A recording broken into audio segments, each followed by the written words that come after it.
ધન્ય દિવસ કહેવાય બેટા, ધન્ય ઘડી આ તું કેટલો ભાગ્યશાળી, કેટલા સમયથી અમે ઇંતજાર કરતા એ ઓલા સગરીબાઈ પણ એને મને તારે ત્યાં આવવાનું બાપુને મારે ત્યાં આવવાનું બહુ આનંદ હસવાનું આજની ઘડી રડી આવું મારા ગુરુજી પધારે મારા ઘડી રડી આવું આનંદ પ્રેમ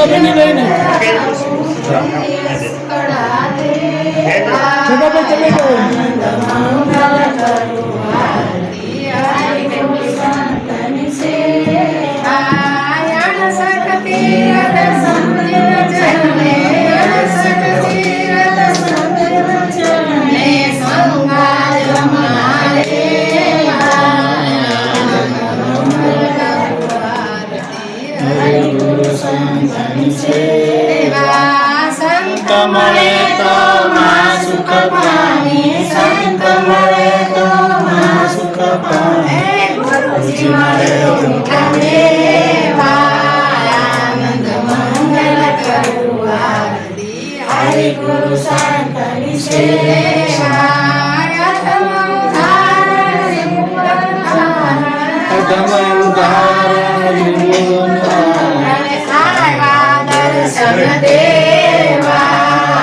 આનંદ મંગલ કરું આરતી, હરિ ગુરુ સંતની સેવા પાપ પુણ્યના છે, પાપ પુણ્યના છે, પુણ્યનો માર્ગ આનંદ મંગલ કરું આરતી, હરિ ગુરુ સંતની સેવા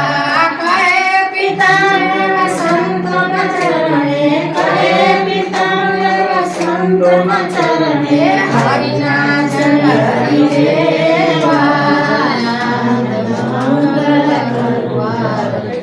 હરિ ગુરુ સંતની સેવા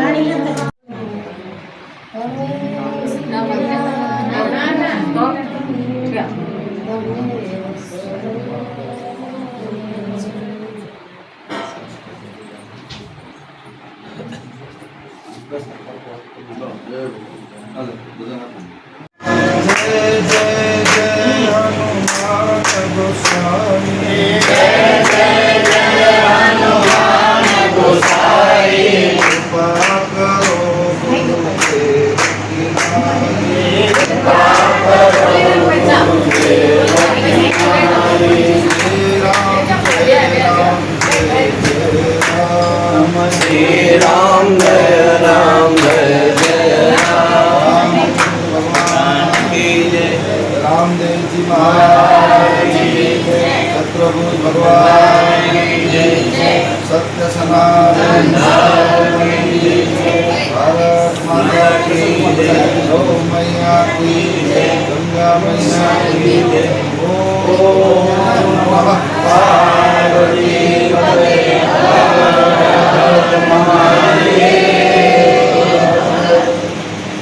ભગવાન સુધી પહોંચવા માટેના ત્રણ માર્ગ છે, આધ્યાત્મિક, આદિદૈવિક અને આદિભૌતિક.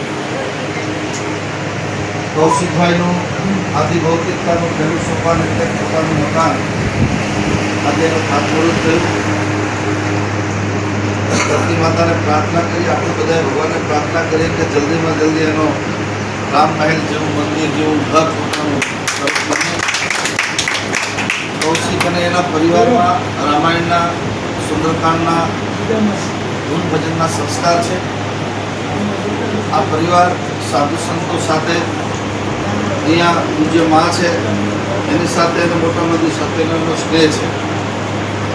જયશ્રીબેન અને કૌશિકભાઈનો આખો પરિવાર, બંને દીકરાવાળા ભાઈઓ બધા જ આખો પરિવાર સાધુ સંતોને પૂછી ચાલે છે. ત્યારે આપણને ઇતિહાસ વાંચીએ તો ખબર પડે કે રાવણની પાસે સત્તા હતી, સંપત્તિ, વૈભવ હતો, સોનાનું આખું નગર હતું, પણ એના જીવનમાં સાધુ નહોતા એટલે કોઈ બહારનું કરનાર પાછળ રહ્યું નહીં. જનક મહારાજ અને દશરથજીના ત્યાં ભગવાન રામ જન્મ, કારણ કે ત્યાં સાધુ હતા. કબીર સાહેબનો એક દોહો છે, આજકાલ દિન 5 में वर्ष पंच जुग पंच, जब तक साधुता से बाकी सब पंच. આજે કે કાલે કે પરમ દિવસે કોઈ સાધુ જ્યારે આપણો હાથ પકડશે ત્યારે જ આપણો ઉદ્ધાર થશે, એવી ભાવના આ પરિવારની છે. સાધુ સંતોની સાથે સતત સંલગ્ન રહીને કૌશિકભાઈએ નાની ઉંમરમાં ખૂબ સારો વિકાસ કર્યો છે. જૂના મકાનને ધ્વંસ કરીને નવું શહેર સરસ બનાવી રહ્યા છે. આપણે પૂજ્ય માને પણ પ્રાર્થના કરીએ કે આશીર્વાદ આપે. આપણે બધા ભગવાન ચતુર્દાદાને પણ પ્રાર્થના કરીએ કે જલ્દીમાં જલ્દી આનું વાસ્તુ પૂજન થાય ને એમાં વળી પાછા આપણે બધા ભેગા થઈએ. અને એવી પ્રાર્થના સાથે હું અહીંયા આવી શકું એટલી વાર પણ આ પરિવાર સાથે મોટા મંદિરને પારિવારિક નાતો છે ત્યારે અહીંયા આવવાનું થાય ત્યારે આનંદ થાય જ. આમ તો ઘણા ટાઈમથી મારી ઈચ્છા હતી માને ત્યાં જવાની, પણ માની કૃપા પછી કે રામદેવ આજ એમની કૃપા મારી પર ઉતરી છે એટલે માએ મને કાલે જ કીધું તમારે ગમે તેમ થાય આવવાનું જ છે. એટલે અહીંયા આવવાનો મોકો મળ્યો. ખૂબ સરસ સેવાનો એક આશ્રમ છે, અદ્ભુત સેવા ત્યાં થાય છે. આ બધાને વિનંતી કરું જેટલો સમય મળે મા પાસે જઈ તો સેવાનો લાભ લેજો. સાધુ સંતોના દર્શન, સાધુ સંતોનો વાણી સત્સંગ જ આપણા જીવનમાં સ્વર્ગની ઉત્પત્તિ કરે છે. ઉપર સ્વર્ગ ક્યાંય આપણે તો જોયું નથી. અમે તો રાત દિવસ પ્લેનમાં ફરીએ ત્યારે સ્વર્ગ ઉપર ભટકાણું નથી આપણું. પણ સ્વર્ગ એને કહેવાય કે આખા ઘરનું વાતાવરણ આનંદમય હોય, એકબીજાના પૂરક બને, પતિ પત્ની ભાઈ બહેન દિયર જેઠાણી એકબીજાને પ્રેમ કરે, એનું નામ છે સ્વર્ગ. બધા જમવા બેસો ત્યારે સાથે મળીને આપણે બધાએ ભોજન આનંદ કરતાં કરતાં ભોજન તમારા ઘરમાં થતું હોય એ ભોજન પચી પણ જાય, એનું લોહી પણ બને, એની શક્તિ પણ બને અને શક્તિ રાષ્ટ્ર માટે વપરાય. અમારા લીંબડી પૂર્વ નગરપાલિકાના પ્રમુખ શંકરભાઈ એ તો સત્તારા સમાજના મહામંડળના પણ પ્રમુખ છે. એને સામેથી મેં કીધું કૌશિકને ત્યાં તમારે આવવું જ પડે, એનું નક્કી નહોતું. પણ આ બધા અમે અહીંયા આવ્યા છીએ, ખૂબ રાજી થયા છીએ. ફરી વાર તમારા પરિવાર પ્રેમ આગળ ખૂબ વધે, ખૂબ સુખી થાવ એ ભાવના સાથે બધાની જય શ્રી રામ.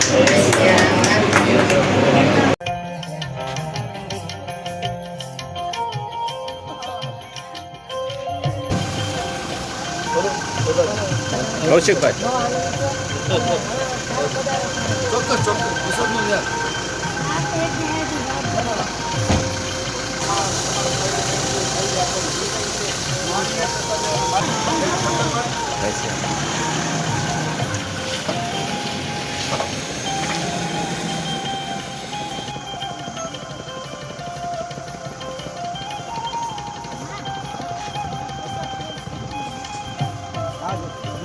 અમારે બધું હરકું છે પણ અમારે લોને અમને રાજી